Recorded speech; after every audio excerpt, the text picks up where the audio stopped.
Good evening. I hope you are out there and you aren't too cold. It is a bit chilly in here, so apologies if I'm rather layered up. 2 jumpers, base layer, hoodie, but we'll get through. But hopefully you are all warm and toasty at home. Got a few things to share tonight. So the theme for January is something new. Now that doesn't necessarily mean it's a brand new product. It might be something new to you. It might be something new that you haven't tried before.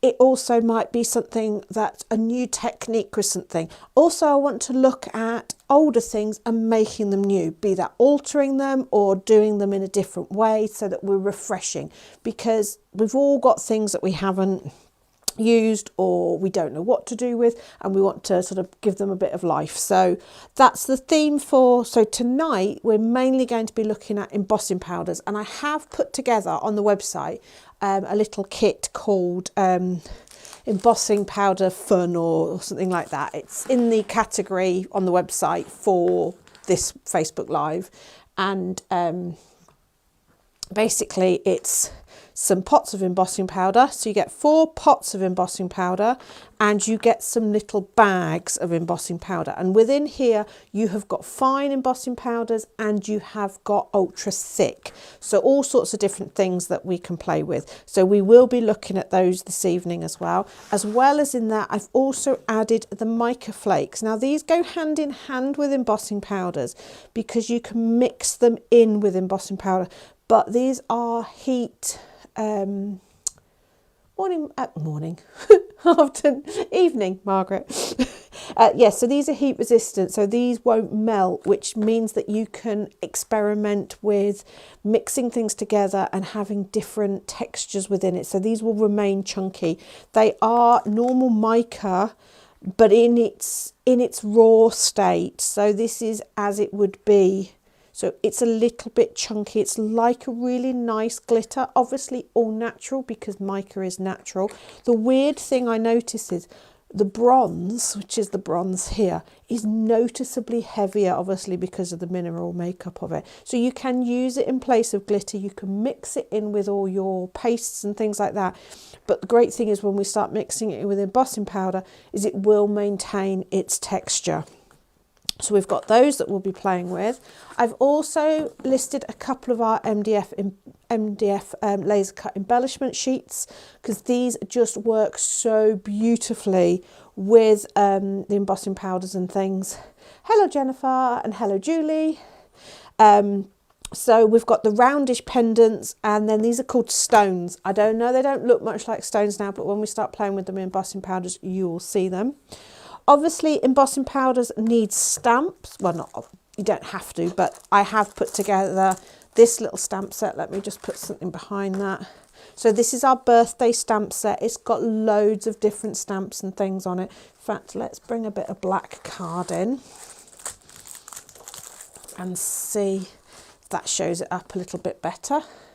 Yeah, there you go. So you've got all sorts of things. You've got a lovely seal there. You've got this big happy birthday here, which we will play with. Got a flowery background. You've got some, it's just a really handy little stamp set, and that is on the website. And that is uber cheap on the website as well. So just to give you a heads up on that. And we also have got the 2 template stencil sets from last week. There's still a few of those in stock, so they're on the website as well. This is the journal set, and then we also have the background set, and I'll be using these in conjunction with the embossing powders when we get stuck into that. So all right, so we'll make a start. So first of all I need to do that, and then I need to do that. There we go. Oh, before I get too distracted, one last piece of business. This bundle here. This is the online workshop materials bundle. On the website it comes with all the papers, stencils, leaves and things like that, and then you can buy the 2 stamps separately, which is the ornate greeting and the snowdrops. The reason I'm mentioning this is we are only a week and a half away from the online workshop, so if you want to take part in the workshop and have the kit and caboodle, please get your orders in for that before Friday so that I can make sure I can get it to you before we do the workshop, which is a week on Sunday the 19th. This being our first one, it will be done through Facebook.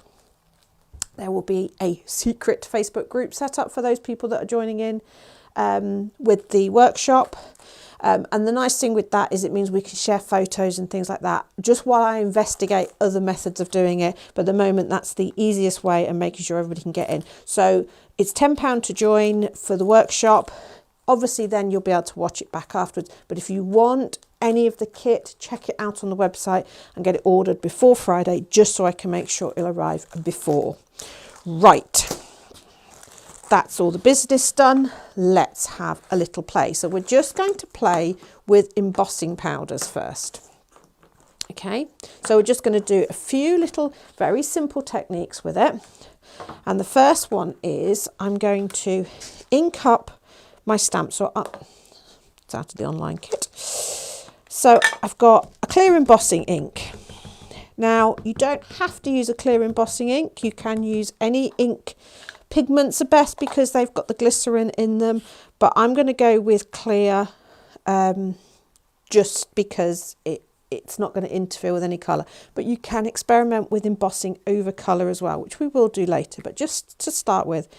So this is very sort of traditional, and you would come in with your embossing powder, sprinkle it all over the top, and then I'm going to work on a piece of paper here. No, I'm going to take a piece off the pad for now. Okay.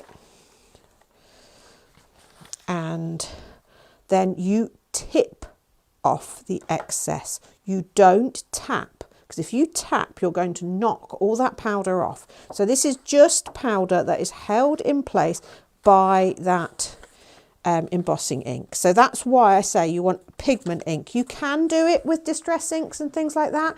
But what you'll find is you might not get a full coverage, which is nice. You can use that to your advantage. Okay, so I'm just...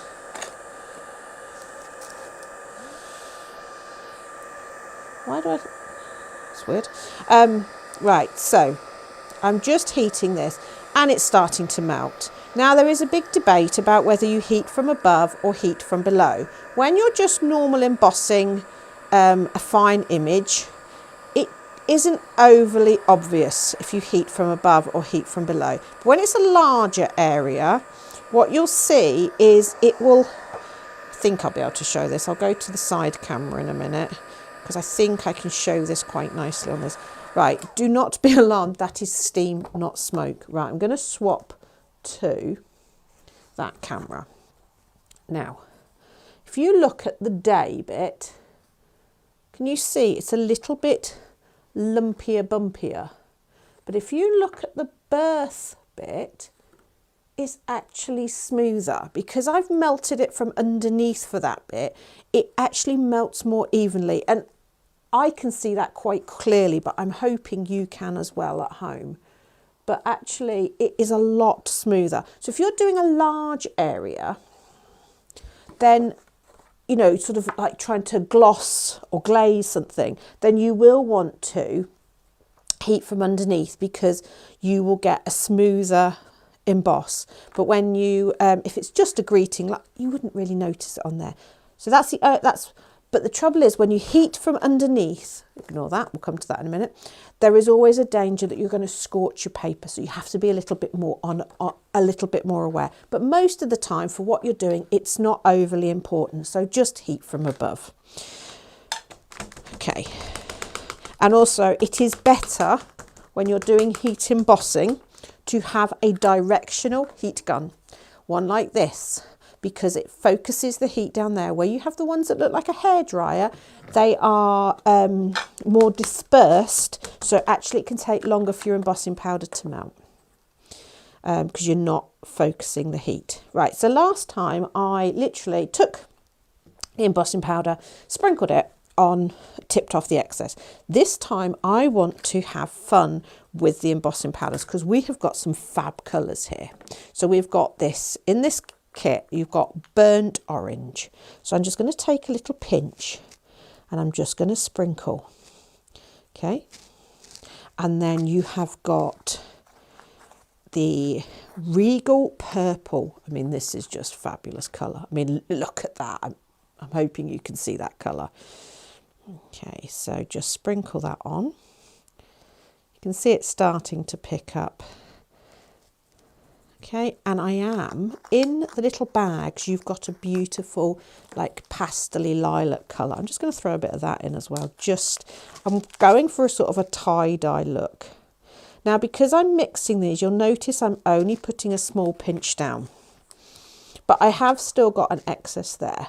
So just to make sure that I've covered everything, I'm just going to give it a little bit of a shake. Okay, just so that it's moving around and getting where I want it. Tip off the excess. And then when you do this, if you see there's an area that you might have missed a bit, which I haven't on this, it's actually just because I've got the lilac in there, you can go back and sprinkle. Now this here on the paper, that's not waste. We'll save that. Okay. If you have an anti-static bag, that can be really handy as well. But if you haven't got one of those, piece of corn flour inside your, inside like a toe of tights or something like that, or talcum powder, and just dust that across. Okay, and again, I'm heating from above just because it's going to be easier for me to see, especially as I've got mixed colours in here. So can you see we're getting like this tie-dye mixed colour? And you're getting a really sort of, and especially like, so there, it has melted. It's just because I've got that lilac in there. So we're getting those faded out, really interesting looks. You can really play with using lots of different colours within this. So don't be afraid to mix, but just remember to always work with a pinch and save that lovely little mix you've made. Let me just flick to. See, got that lovely sort of mottled. Just makes it a little bit more fun. Okay, right, so let's do that. Right, so that's mixing our colours. Let's do something a bit different now. I am going to crack open a stencil for this one. I feel like the Michelin Man with so many layers on here. Right. So this time I'm going to need a sponge. I'm not going to do the whole stencil, but a stencil is easier for doing this. Okay, so I'm going to come in and I'm going to ink that corner. Obviously a little bit harder to see with this. Yep, I've got some colour there. And I'm going to come in with the mocha, I think, which is in the little bag. Okay. So use it exactly the same thing, it's just we didn't have pots for it, and it means we could give you a variety of colours. And a different piece of paper this time. Okay, so give it a little shake across again. So you can see I've got that lovely. Now this mocha colour, a lot of embossing powders have either a clear base or the same colour as the embossing powder. Mocha, this particular mocha is a little bit different. It actually has a cream base. So if you overheat it, you get this fabulous mottled look with this cream coming through, which is really nice. Right, so I'm just going to heat this. It is taking a little bit longer to melt because of the temperature. Okay, so you can see it's starting to turn. Okay, and I'm doing it nice and glassy, so I'm doing it from behind because I've got larger areas here to work with. Okay, Through we come.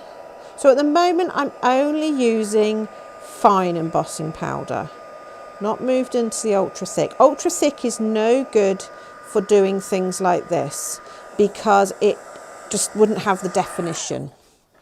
Okay, so we've got that lovely panel there. When it's cooled down, which now is pretty easy, we're going to line our stencil back up, and using the same sponge, I'm just going to do some little dabs. I'm not going to do the whole thing. I just want some little dabs. And then I'm going to come in with the opaque sand. And what you'll find this time is, obviously, because I haven't done the whole thing, it's not, you can see patches of the brown showing through. So I've not got perfect coverage. So I'm going to have patches, which is what we want. I'm going to heat this from above just for speed. And also because I don't want to melt the mocha too much, because I want the opaque sand to melt into it. And again, you could just do the sprinkling rather than tipping like I did. See, you're getting those colours soaking in to each other, and you get a really lovely sort of mottled, sort of more distressed look. Looks even better if you use really contrasting colours. So let's do a similar sort of thing in the other corner,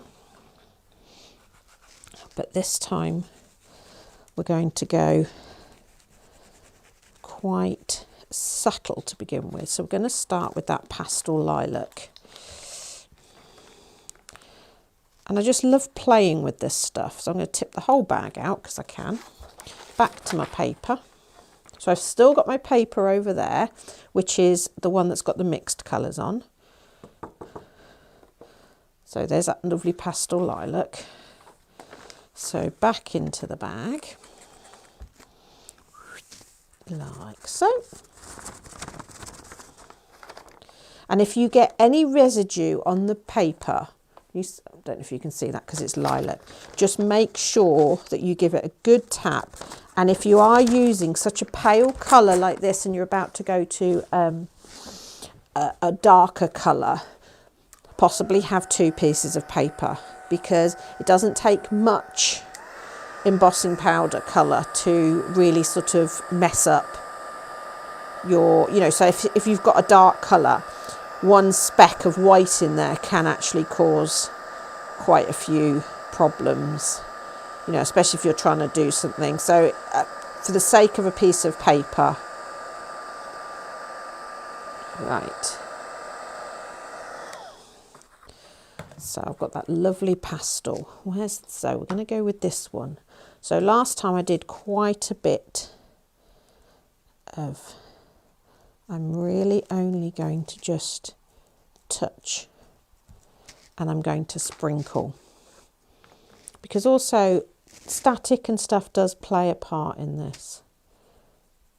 I'll do.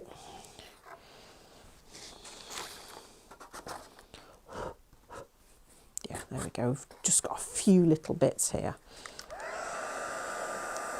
but it will spread as well.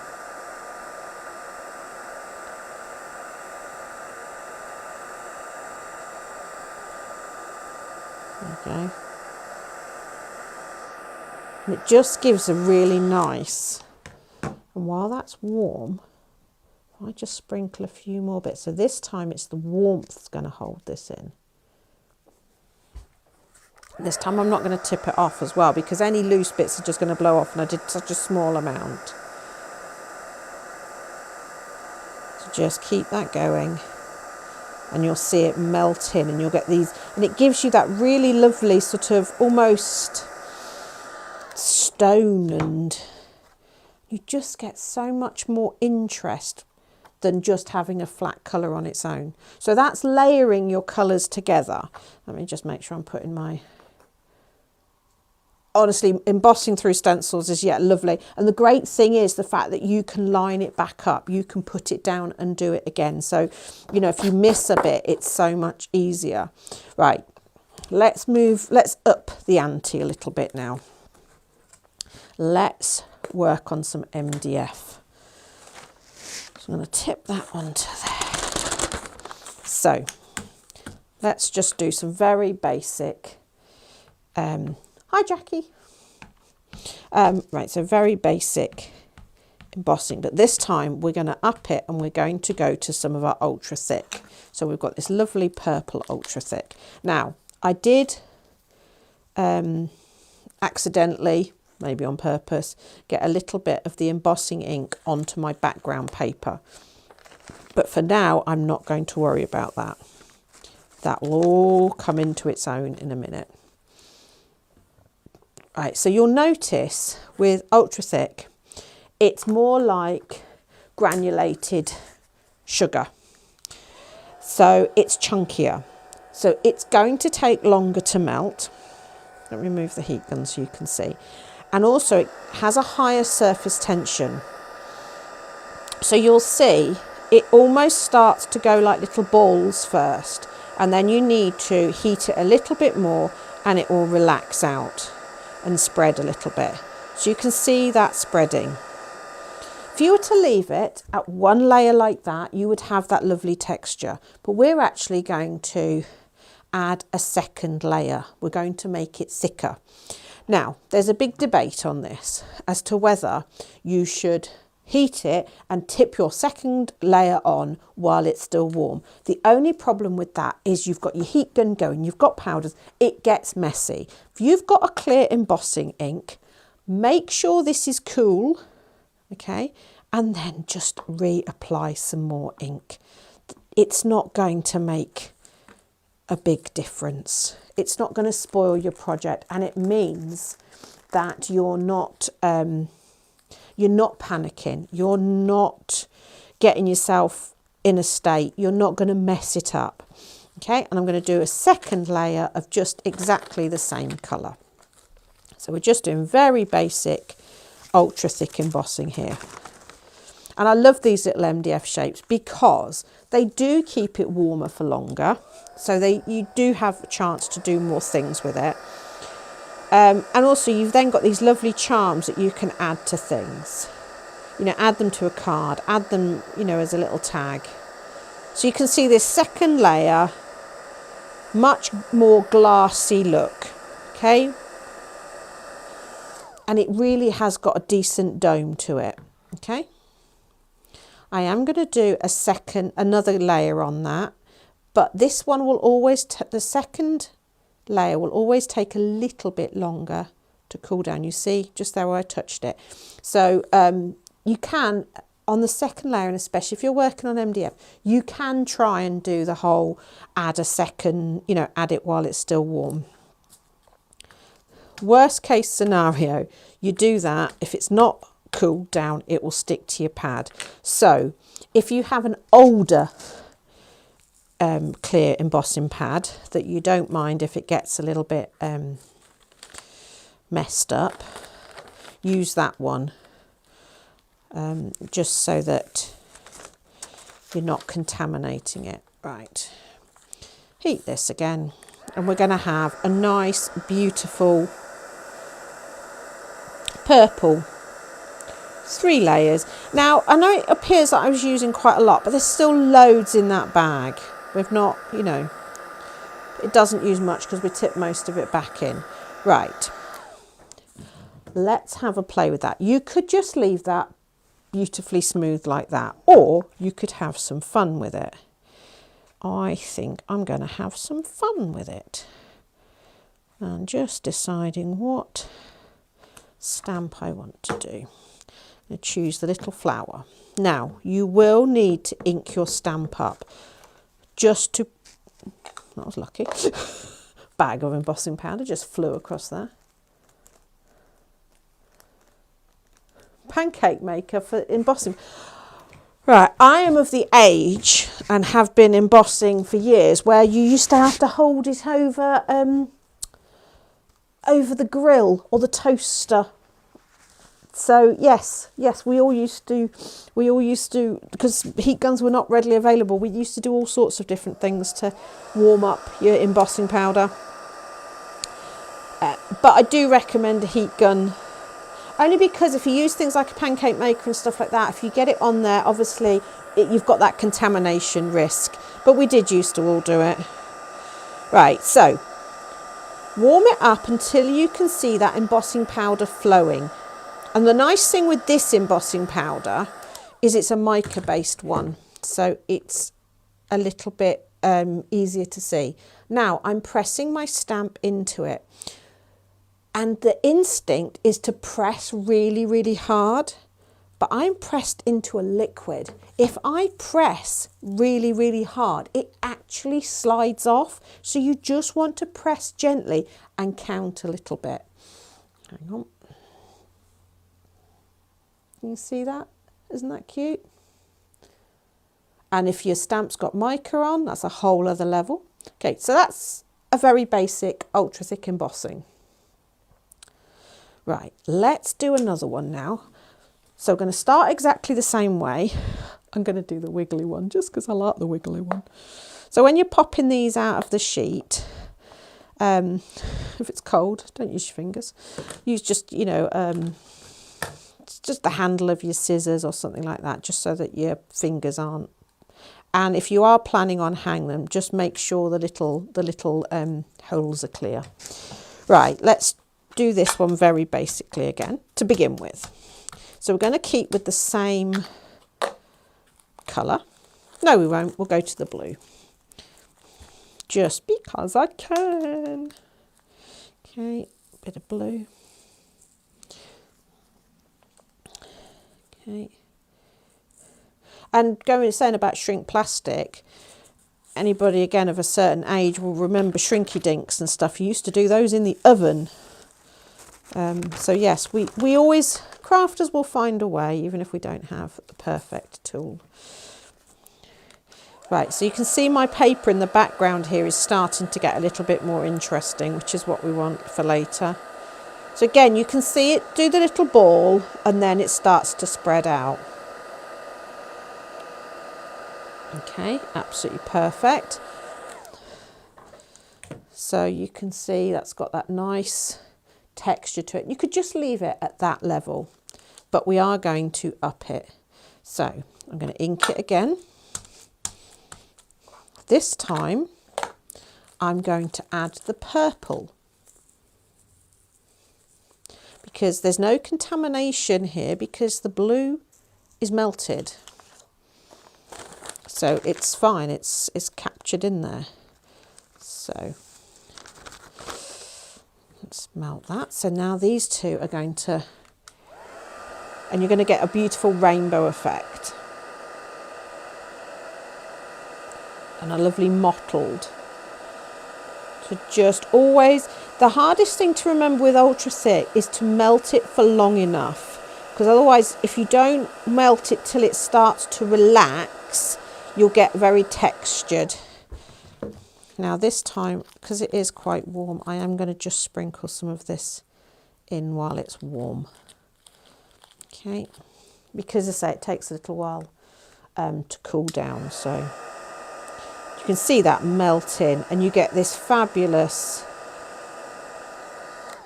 Let me just switch to that one. Can you see that lovely sort of, not as good on that side, well maybe. You see the different colours there. Okay, go back to that one. Going to warm it again.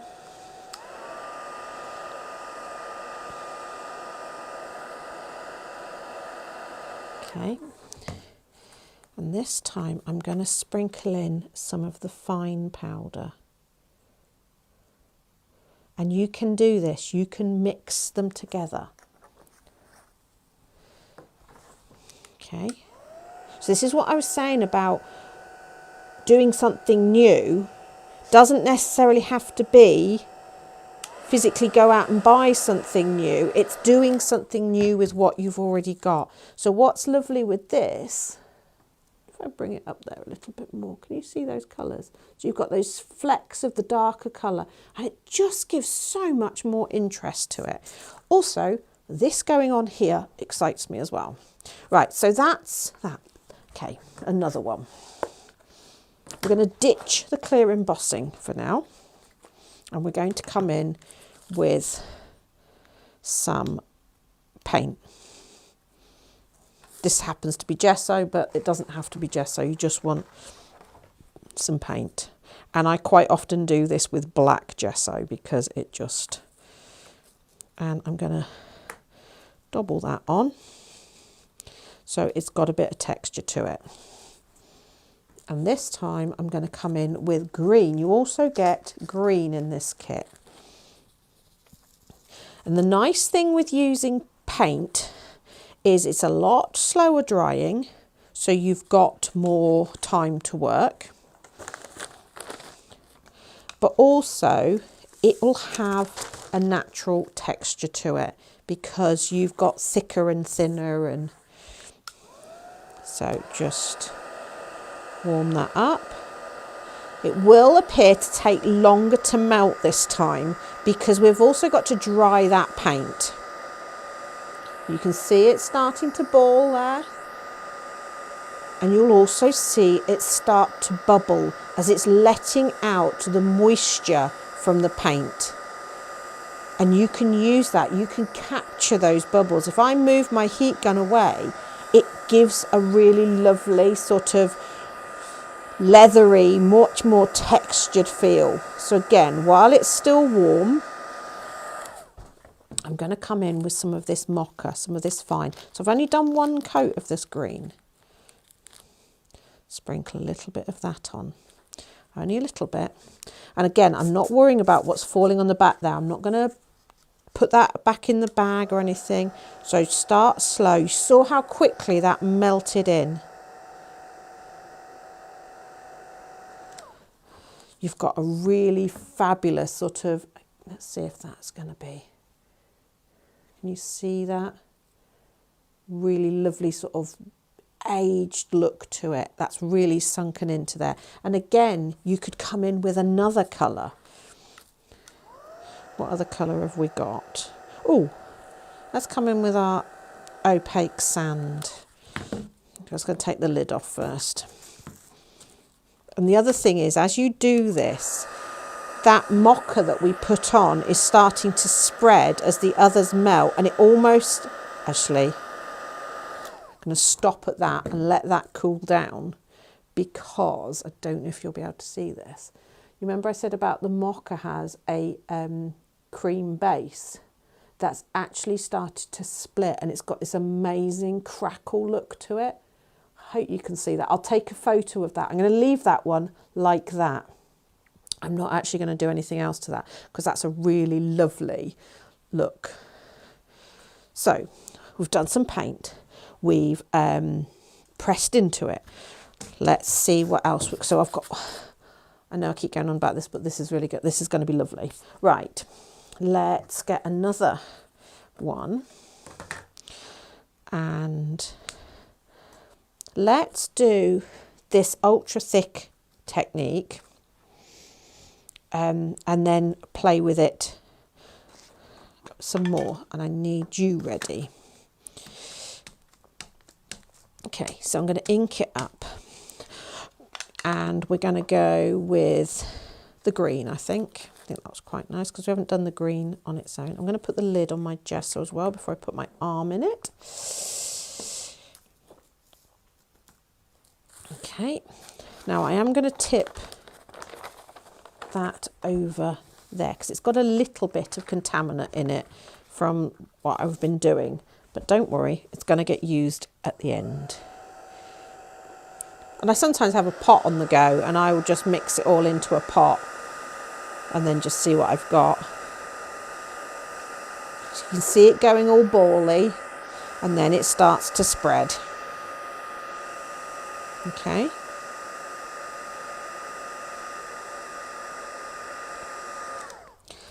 See if I can get away with sprinkling. working on MDF does give you a little bit more time because it holds its heat a little bit. But what will happen is if it isn't, it just flies off. You can see that's starting to just heat it enough to start filling those holes. You can see it actually sort of flowing to the edges. One last little layer. Now, normally for what I'm about to do, I would use tweezers, but my fingers are so cold today, they'll appreciate the warmth. Right, so I'm going to come in with my burgundy. So I'm just going to warm the end, just the end a little bit. Okay, till I see it starting to move about. I'm going to pick it up and I'm going to dip it in. And then I'm going to melt it. And you get, look, again, let me just flick to that one. You get this lovely dipped look. And because sort of there you've got it almost gives you like an ombre. It's just a really nice way. And, you know, no risk of contamination because it's going to pick up the powder's going to just stick and you're not going to drop any bits in. So you've got that fabulous. So, you know, you could do the other end as well and do a different colour. Let's come in with the purple. So just get your colour ready. So you can't really do this with the ones in the bag unless you tip them into another container, because you want a wide open space to do this with. Dip it in, pull it out, and then remember to heat it again, and it melts in so quickly. And you just get a really funky looking tab.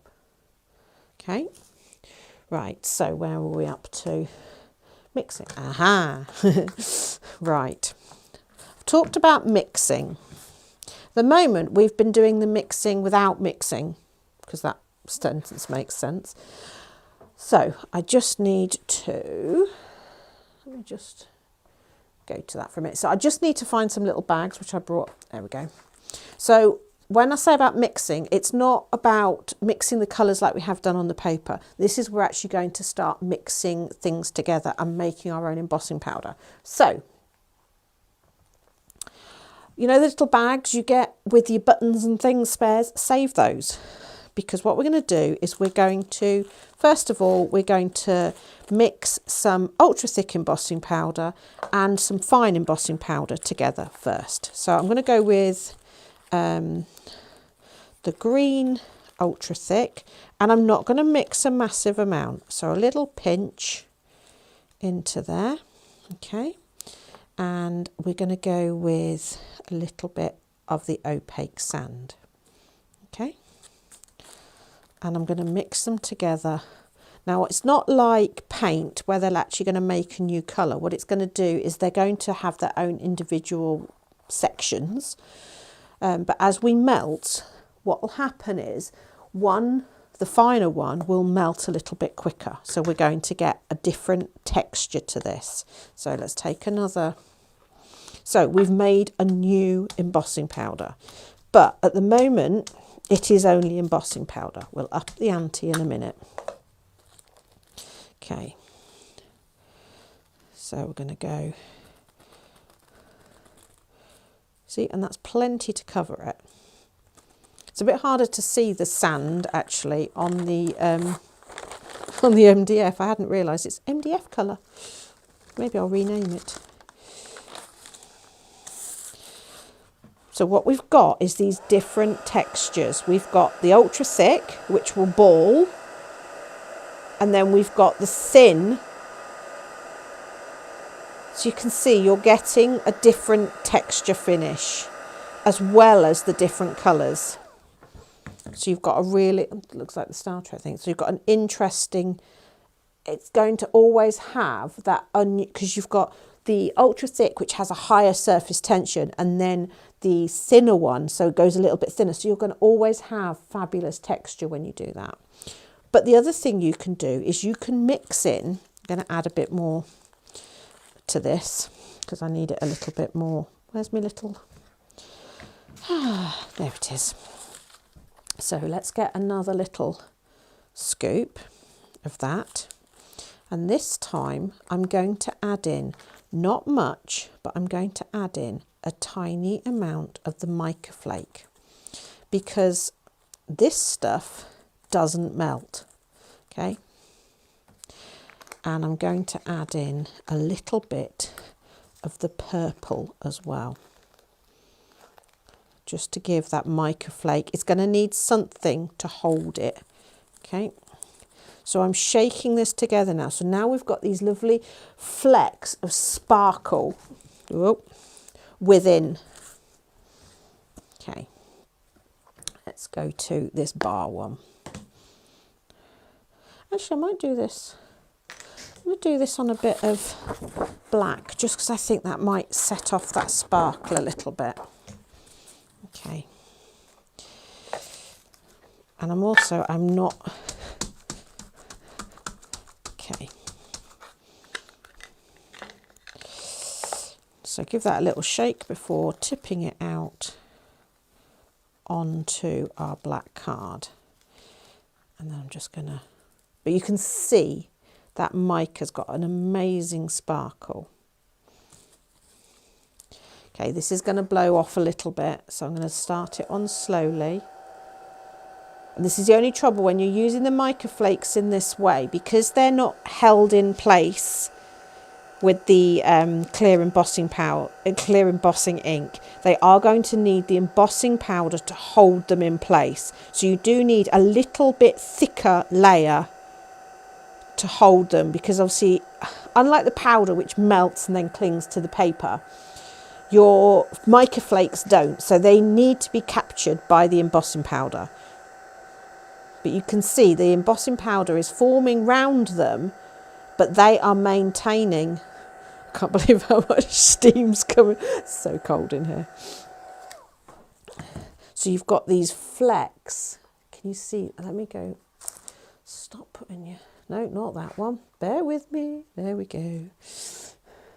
So you've got these amazing little flecks of mica, these sort of...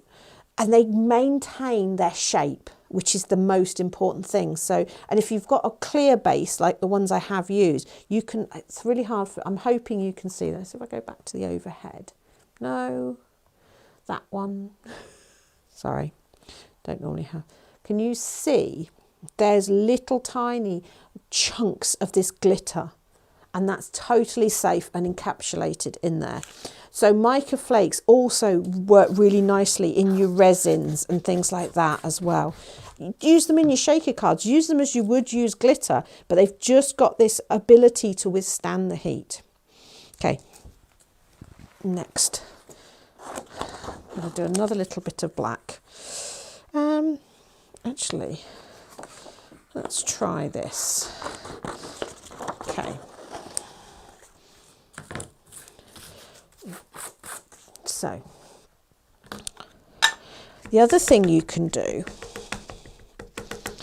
thinking about things that don't melt, is take your little bag, add in some normal embossing powder. On this occasion, I'm just going to go with normal embossing powder. I'm going to go with my mocha. It might be quite interesting against the brown. The brown and... Okay, and then into it also add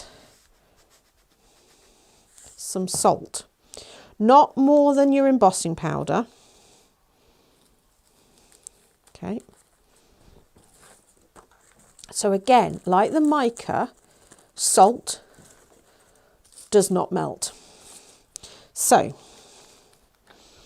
ink up your stamp, yes, but I don't normally do this on a stamped image, but I like the boldness of this happy birthday, so it should work. I normally do this onto die cut leaves and things, because what you get is these bits of salt that don't melt, and it will add again an amazing texture to your embossing. So really nice for a sort of almost a cast iron feel. No, you can't overly see the salt in there, but start to melt it. And I'm going to melt from behind if I can.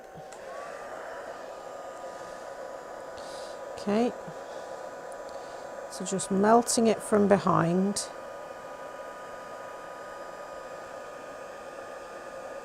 The reason I'm melting from behind as well is I don't want the salt to fall out, because the salt granules will stay either as a little dent in there. If they're not held in place by the embossing powder, they just brush out and you get these lovely indentations, but you get a really, that's given that almost a rusty look, which has made me think even better. Right, that's all getting thrown in a bag now. So all of that leftover salt and the mocha, let's throw in a little bit of the opaque sand, a little pinch of the burgundy. Oh yeah, I might put a tiny bit of the burnt orange in as well. Just a tiny bit, okay? So I've got my lovely custom colour there. I'm going to throw in a tiny bit more salt. That's enough. Okay. Right, I think we're going to have a magnificently rusty looking embossing powder there. So don't be afraid to make new embossing powders. So this whole something new that I'm doing for January, it doesn't have to be go out and buy something new. It is make something new, try something new. Right, tip that off. I mean, already I can see this is going to be such a fun colour. I am going to put the excess back in there because I might want to do another layer of this. Okay. And don't worry about that bit of paper in the background. That'll have its purpose. We've even got a bit of mica flake going on in here as well. So again, we've got a bit of salt in there that won't melt. We've got some mica flakes to give it a bit of sparkle. We've got all those fabulous different colours. Going to sprinkle on some more. So it's going to have texture. It's going to have all these colour. So just like real rust. And if you look how little embossing powder I've actually used while doing all this. Yeah, you should use embossing powder more. It is such magical stuff. And in fact, the February workshop, the Mixed Media Mayhem one, that will always have some embossing powder in because it is the original mixed media. So we've now got that fabulous, so you've got all these different colours. You've got amazing texture to it. And all we've done is mixed a couple of colours of embossing powder and thrown some salt in there. And you've got a really lovely thing. Right. So I've just looked at the time and poor Paul is downstairs absolutely frozen. So I mustn't overrun today. So you see we've got this bit of paper that's going on here. It's got all this fabulous embossing powder and stuff going on. You know, that's not to be wasted. So what I'm going to do, I am going to cheat and use a little bit of glue just to help. But normally if I'm doing a lot of embossing, I will work on a piece of paper like this. And then there's always like a pool of embossing powder by the end of it. But I am just going to add just to speed up the process. Just add that. So I'm going to throw in the remainder of that. And remember this pile over here. Let's have a bit of that. Just squidgle that around. Okay, that'll do. Right, I'm going to have to go very slowly.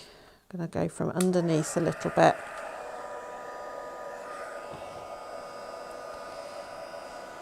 Because if I did it from above, it's just all going to blow, and I just want this lovely pool here. But once it starts to melt the underneath, it will start to hold it. Got all these fabulous colours.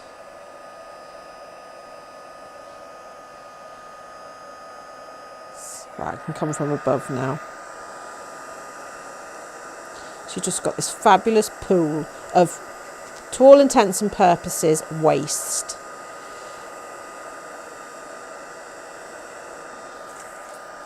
Okay.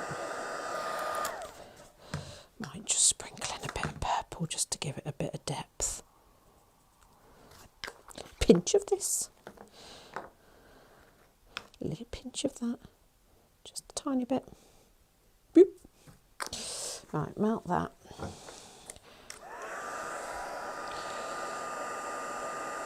Okay, get that going.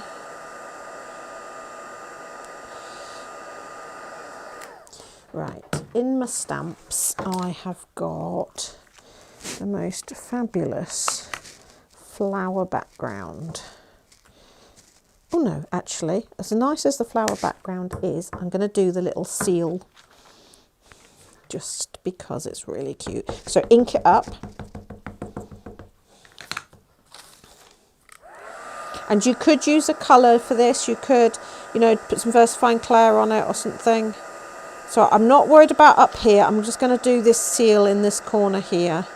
So just warm it up. And again, you're looking for it to actually be moving. And then in, press down, but not firmly, not too firmly. Almost use the weight of the acrylic block. And then you've got that little seal in there. Can you see? Let me do that. Can you see that impression there? And I just think that in a journal page would be really lovely. Right, one last thing I want to show before I do a quick recap. Let's try using our stencil again. Didn't need that. But this time I'm going to come in with a distress ink. Actually, this would be nicer on white because then you'll see the colours coming through. So let's do proper distress ink in terms of we'll have 3 colours and then we'll come in. Right, so we've got some mustard seed. Okay. Some wild honey. So I'm just sort of really quickly doing this. Bit of ripe persimmon. Obviously you can tape this down. Okay, a bit more of that. Now obviously all the time I'm doing this, these inks are drying.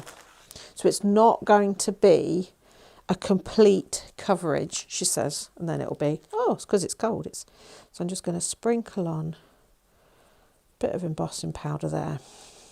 Again, not too much. And this time I am going to break my own rule. I am going to tap because actually it has clung quite well. But if I give that a bit of a tap, that's the other thing people do, flick the back. Can you see it's just exposed a bit more ink? Okay. You saw how that flick, how much more that sent flying. Okay. Oh, botherations. Missed the bag. There we go. Nobody will know. I clean up, so. Right. Let's do that. So the nice thing with having a colour underneath is obviously you've got that perfect design. And then where the ink's dried and the embossing powder's not taking fully, you've got a colour shining through. So you've just got real interest. And that's what embossing powder is all about. As I say, it's the original mixed medium. And I think it's one that is, we use it in cards, you know, everybody loves a gold embossed greeting. But I think actually experimenting with it as a medium and doing things with it other than just stamp and emboss is just, I think it's so forgotten. And using it just like you would with paints and inks, you know, mixing them together. The only difference is with embossing powder is they like to sort of, they don't mix as such. So you get these lovely colours. You get the amazing sort of ripply effects and the mottled effects. And you're allowing things to be mixed in that don't necessarily melt. I'm overheating this corner here so that the cream base comes through. So I'm almost adding another colour to it. And I just think, I mean, okay, it's the 1970s in an embossing. But look at the, you know, that's so much more interesting than just ink. And it's got that feel as well, you know, which is so tactile and lovely. I just, you know, there's so much you can do with these. So, quick recap. When I find the lid to me, oh, I don't know, I'll find it in a minute. There it is. Right, so we started right back at the beginning with some nice normal embossing and why we heat from behind instead of on top. Then we sprinkled different colours on and had like a tie-dye effect. We then played with embossing powders through stencils and adding one colour on top of another, sprinkling in a different colour. We then started playing with ultra thick embossing so that we had, you know, doing multiple layers and then pressing one into it, mixing the colours together. That's another one with mixing the colours together, dipping into different colours. Over paint we did. This one we mixed two different types of embossing powder together. So you've got that lovely texture and interest. And then adding in things that don't necessarily melt. So when you put them all together, let's turn that over so we've got a white background. When you put them all together, you can really see the difference in finish you get by adding in the things that don't melt. You know, that's much more textured. That's got a rough feel to it. You can almost feel how scratchy that is compared to the smoothness of these ones. You know, it's just, I say, it's such an underrated, not underrated, that's the wrong word. Such a forgotten medium is the old embossing powder. So, you know, if you haven't got any, or if you've only got gold and silver, treat yourself to the little bundle I've put together with all these really interesting colours. So there's, you know, and you've seen, just because they're really wacky colours doesn't necessarily mean that they don't all work together really nicely. And you've got your ultra thick in there, you've got some fines, so you've got 3 colours of ultra thick, 2 fines in a bag, and 4 pots of fine embossing powder to play with. So, you know, there's loads in there to play with. There's also, say, the mica flakes. They're really nice, a great alternative if you are trying to avoid glitter and stuff like that, which isn't necessarily the most eco-friendly material out there. Mica is really lovely, and so if you use resin and stuff like that, you know it's not going to impede it. Yeah, so have a little play. If that's your something new for January, is either something new, actually use the embossing powder, get it out the drawer and get using it, or make new embossing powders out of old. You know, add things in. You can add mica as well and change the colour. The only trouble when you add mica powder to it is it can impede the actual melting. There's a ratio. You can't put too much in. If you put too much in, the powder blows away and you're just left with the mica. But another nice thing is dust mica on the top and sink it into embossing powders. But yeah, so our something new for this week is new things to do with embossing powder. So hope you've enjoyed that, and I will see you Saturday 5 p.m. on Hobby Maker, where we have entomology box, and Paul has designed the most fabulous new museum inspired display case, which I've been having so much fun doing. So I hope you'll catch me there, and if not, I will see you next Wednesday here at 7 o'clock. Take care.